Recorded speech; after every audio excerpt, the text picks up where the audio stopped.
भाई ऐसा है कि मुसलमानों को वोटर लिस्ट में नाम रहने नहीं रहने से डरने की कोई जरूरत नहीं है। वोट देना संविधान के जरिए वोट देना हर उस नागरिक का, जो भारत का नागरिक है, उसका संवैधानिक अधिकार है।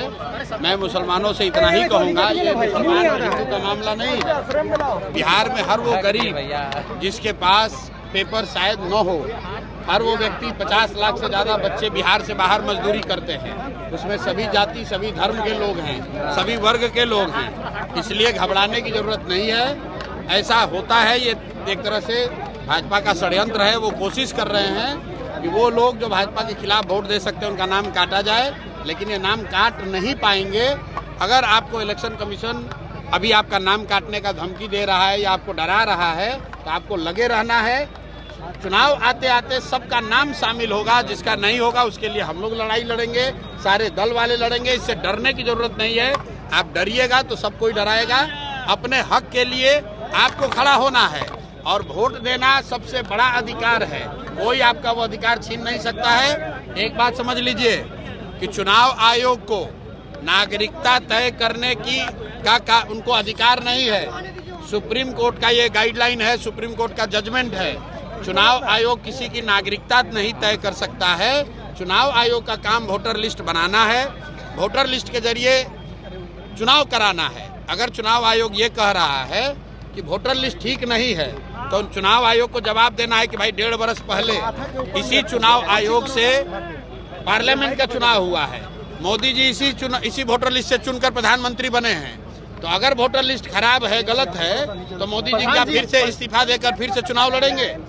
और अगर चुनाव आयोग ये कह रहा है कि लोकसभा चुनाव के बाद नेपाल से, बांग्लादेश से लोग आ गए, तो ये बताए कि भाई बिहार में सरकार किसकी है? भाजपा की है, नीतीश की है। तो ये भाजपा नीतीश के सरकार के रहते बांग्लादेश और नेपाल से लोग आए कैसे? तो भैया ये संभव नहीं है। ये शुरुआती गीदड़ भभकी है, इससे डरने की जरूरत नहीं है। जिसका नाम भी कट रहा है वो लाकर आप मिलिए। रुको भाई, साहेब सूत्र की जो बात कर रहे हैं, चुप रहो ना यार, पहले हमारा जवाब देने से पहले आप ही पूछ लीजिए। चुनाव पहले जो बात है समझ लीजिए। जिसका नाम कट रहा है आप तुरंत हम लोग से संपर्क कीजिए। आपको जनसुराज नहीं पसंद है, कांग्रेस पसंद है, कांग्रेस संपर्क कीजिए। राजनीतिक दलों के कार्यकर्ताओं से, नेताओं से संपर्क कीजिए, ताकि आपका नाम हर हालत में जोड़ा जाएगा। चुनाव आयोग आपका नागरिकता तय नहीं कर सकता है, ये उसके अधिकार क्षेत्र के बाहर का मामला है। चुनाव आयोग सूत्र की बात कर रही है। अगर सरकार बनेगी तो हम विकास करेंगे सीमांचल क्षेत्र का। तो पिछले 30 वर्ष से बिहार में किसकी सरकार है? 15 वर्ष लालू राबड़ी की सरकार थी, 3 वर्ष खुद तेजस्वी यादव डिप्टी सीएम थे। आप बताइए सीमांचल में एक भी बढ़िया स्कूल कॉलेज बनाया हो तेजस्वी यादव ने? तो राजद की सरकार ने यहाँ के बच्चों के लिए अगर पढ़ाई की व्यवस्था की हो, रोजगार की व्यवस्था की हो, यहाँ से पलायन रोकने के लिए कुछ काम किया हो? भाई 18 वर्ष कम थोड़ी ना होता है। 18 वर्ष जब आप सत्ता में थे तो सीमांचल के लोगों के लिए, युवाओं के लिए आपने क्या किया?